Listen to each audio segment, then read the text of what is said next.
faith is on a spectrum, right? I mean, if you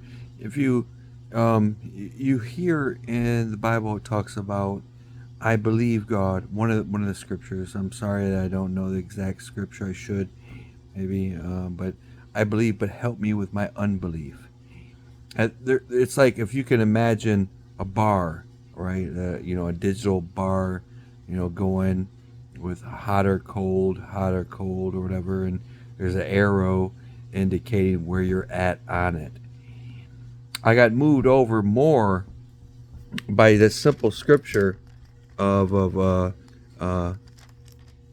Matthew chapter 1 verse 19, and Joseph, her husband, being a just man, not willing to make her a public example, and then was minded to put her away privately. But while he thought these things, behold, an angel of the Lord appeared to him in a dream. So in other words, Joseph is sleeping by himself.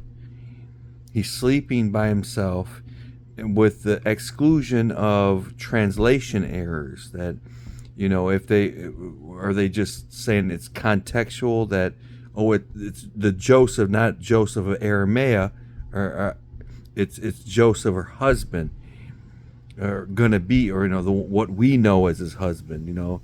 But if they're trying to say at that time that Joseph was her husband when he was thinking about putting her away privately, well then I guess that's more evidence of the perpetual virginity of Mary. That's evidence of it. That's how can you refute it if there's not a different faith? I won't even say an error, because the righteous will live by faith. I think there's many righteous in the Catholic Church, even if it was wrong. At their faith says, oh, it was, this word translated into English is and even the Protestants wrote it.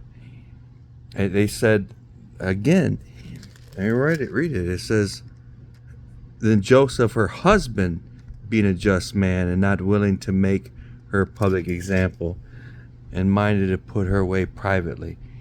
And then after that, he's having a dream, sleeping by himself.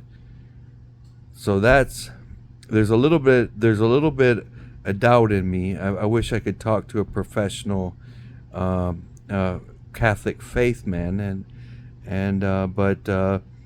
but with minus, there's a translation error. Like our context of her husband is just saying that that's the Joseph, her husband. That's the Joseph that's going to be her husband. And minus that, the King James says it.